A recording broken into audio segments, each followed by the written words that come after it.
Mengawali sambutan ini, perkenankan kami menyampaikan selamat datang kepada Bapak Kapolri beserta rombongan Polda Sulawesi Selatan.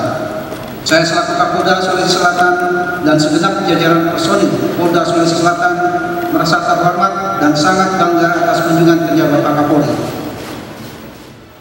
Kunjungan kerja saya hari ini di program PPKM, dan hari ini juga saya sengaja untuk tadi singgah di salah satu balai waktu untuk mengetahui secara langsung terkait bagaimana kegiatan pelaksanaan balai waktu dalam rangka